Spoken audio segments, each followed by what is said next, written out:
அழைத்ததற்கு நன்றி அம்மா. வணக்கம் குருஜி நேரம். ஹலோ வணக்கம் சார், எங்கிருந்து பேசுறீங்க? சேலம் மாவட்டத்துலேருந்து பேசுகிறேன். சேலத்துல இருந்து பேசுறீங்களா? யாருக்கா ஜாதகம் பார்க்க போறீங்க சார்? நீங்கள் பொண்ணுக்கு பார்க்கணுங்க. உங்க பொண்ணோட பிறந்த தேதி, பிறந்த நேரம், பிறந்த இடம் சொல்லுங்க. 26/9/2012. 26/9/2012 சார்? ஆமாங்க. பிறந்த நேரம் 5:02 PM. 5:02 PM. பிறந்த இடம் சேலம் மாவட்டங்க. சேலம். ராசி நட்சத்திரம் லக்னம் சொல்லுங்க சார். அவிட்ட நட்சத்திரம். அவிட்ட நட்சத்திரம். மகர ராசி. மகர ராசி. கும்ப லக்னங்க. கும்ப லக்னம். என்ன கேள்வி கேட்கணும் சார்? பாப்பா எப்படி என்ன படிப்பாங்கன்னு கேட்குறேங்க. பாப்பாவுக்கு இப்போ ராகதிசையில் சனி புக்தி நடந்துக்கிட்டு இருக்கு. ஆமாம் சார். ஐயா வணக்கங்க ஐயா. நல்லா இருப்பீங்க, ரொம்ப நல்லா இருப்பீங்க. ஆயுளோட ஆரோக்கியமாக சந்தோஷமாக நல்லா இருப்பீங்க. சொல்லுங்கய்யா. போன நேயருக்கு சொன்னது ராகதசை வேறு பலன், இந்த நேயருக்கு சொல்கிற ராகதசை வேறு பலனாக இருக்கும்.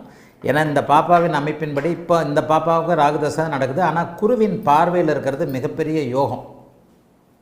சொல்லுங்க. ராசியை சுக்கிரன் ராசியை அதாவது சந்திரனை சுக்கிரன் பார்க்கறதும் அந்த சுக்கிரனே வளர்பிறை சந்திரனாக இருக்கிறதும் நல்ல அமைப்பு. இந்த பாப்பாவுக்கு இப்போ ராகுதசை நடக்குது. அடுத்து குருதசை, சனி தசைன்ட்டு குருதசை வரைக்குமே கொஞ்சம் சரியில்லாத தசை தான். ஆனால் இந்த அமைப்பின் அடிப்படையில் பார்த்திங்கன்னா புதன் கூடுதல் சுபத்துவம், 2வது நிலை சுபத்துவம் சுக்கிரன்.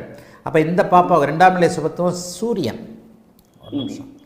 ஆமாம், புதன் தான் முதல் நிலை சுபத்துவம், 2ஆம் நிலை. புதனை 1 டிகிரியில் இவர் பார்க்குறார். இந்த பாப்பா அரசு வேலை சார்ந்த இதுக்கு போங்க, அரசு வேலைக்கு சம்மந்தப்பட்ட படிப்புகள் படிக்க வைங்க. ஐயா என்ன வேலைக்குங்க போவோம்?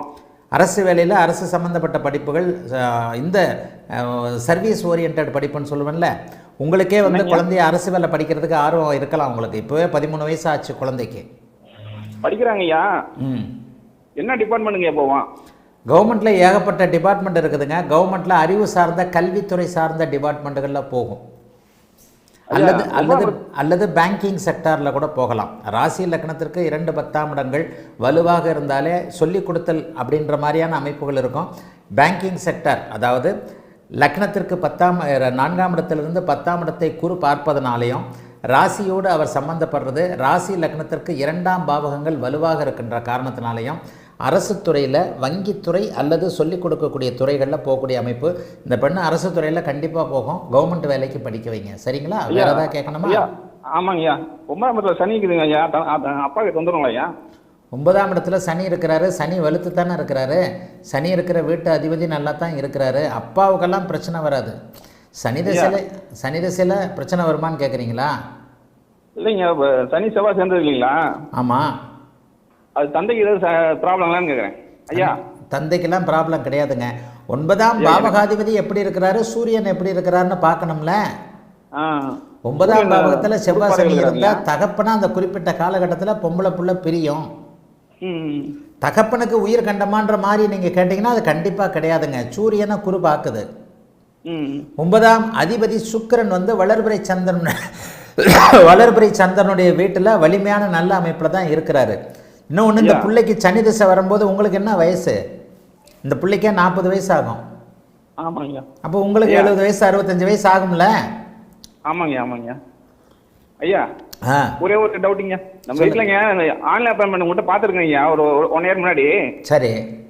3 மகரங்க ஐயா. கடன் பிரச்சனை தான் ஐயா, ஒன்றும் முடியல, நம்ப முடியாமல் இருக்கு. எனக்கு வீடு இருக்குங்க, வித்துலாமாங்க ஐயா? இந்த அமைப்பில் இப்போதைக்கு கொஞ்சம் பொறுங்க. ராகுதசை நம்ப முடியாம இருக்கு. 3 மகரம். ராகுதசை சனி புக்தி வரைக்கும் இந்த பெண்ணுக்கு, இந்த பெண்ணுடைய தகப்பனுக்கு நல்லா இருக்காது. ராகுதசை சனி புக்தி வரைக்கும் சனி 9ஆம் இடத்துல கெடுக்கக்கூடிய அமைப்பில் பாபத்துவமாக தான் இருக்கிறாரு. ஏப்ரல் மாதம் வரைக்கும் பொறுங்க. ஏப்ரல் மாதம், இந்த ஏப்ரல் இன்னும் ஒரு 3 மாதம் பொறுங்க. இப்பெல்லாம் வீடை விற்க வேண்டாம். ஏப்ரல் மாதத்துக்கு பிறகு இந்த பெண்ணுக்கு ராகுதசையில் புதன் புக்தி ஆரம்பிக்குது. புதன் நல்ல நிலைமையில் 8இல் மறைந்திருந்தாலும் கூட உச்சனாக அருமையாக குருவின் பார்வையில் இருக்கிறார். அப்போ இந்த பெண்ணுடைய தந்தையாகிய உங்களுக்கு ஏதாவது ஒரு நல்ல பலன்கள் நடக்கணும். ஏப்ரல் மாதம் வரைக்கும் பொறுங்க. வீடை வைக்கிறத பற்றி யோசிக்க வேண்டாம். வாழ்த்துக்கள், நல்லா இருப்பீங்க. அழைத்ததற்கு நன்றி ஐயா. வணக்கம்.